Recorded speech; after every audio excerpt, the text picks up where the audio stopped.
Morning. आज आहे date 12. तर काल मी जसं तुम्हाला विचारलं होतं तर मला खूप जणांनी सांगितलं की तू रोज रोज तेच नको टाकू, तू थोडी बाहेर जात जा, त्याचे व्हिडिओ टाकत जा. तर जॉबमुळं मला एवढं जमत नाही. बाय द वे तुम्ही कमेंट केल्याबद्दल, मला सांगितल्याबद्दल खूप खूप थँक्यू. नक्कीच प्रयत्न करेल माझ्या व्हिडिओमध्ये न्यू आयडियाज टाकायचे. आणि मला स्कार्फवरून पण भरपूर कमेंट्स येत होते, तर मी त्यावरही नक्की व्हिडिओ बनवेल. ब्रेकला आम्ही बाहेर चाललो होतो आणि इथे ही छोटी मुलगी बघा, यांच्या कष्टासमोर तर आपले कष्ट काहीच नाही आहे.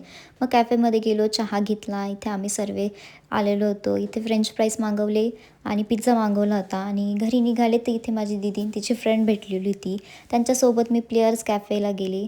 तिथला ॲम्बियन्स खूप सुंदर आहे आणि फोटोज वगैरे काढायला पण छान आहे. इथे आम्ही बसलो होतो आणि त्यांचे प्राईस सर्व रिजनेबल आहेत, तर तुम्ही पण एकदा व्हिजिट करू शकता. टी घेतला, मला बाहेर जायचं होतं. त्यांना बाय केलं आणि घरी आले. घरी येऊन लवकर आवरलं कारण मला जायचं होतं डीमार्टला.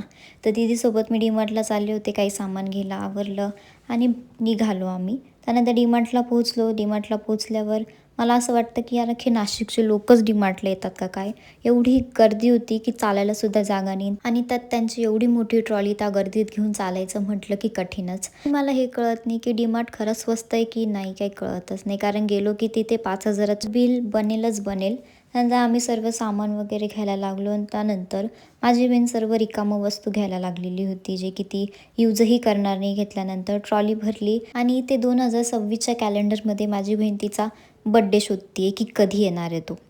त्यानंतर बिलिंग काउंटरला गेलो, बिल केलं. दीदीचा खिसा खाली झाल्यानंतर बाहेर निघालो आणि बाहेर निघाल्यावर आम्हाला इथे एकही रिक्षा भेटत नव्हती. आम्ही 1 तास असंच उभं राहिलो. उबर सारखी कॅन्सल होत होती आणि तिथले रिक्षावाले आम्हाला इथल्या इथं जायचे 150 आणि 200 रुपये बोलत होते.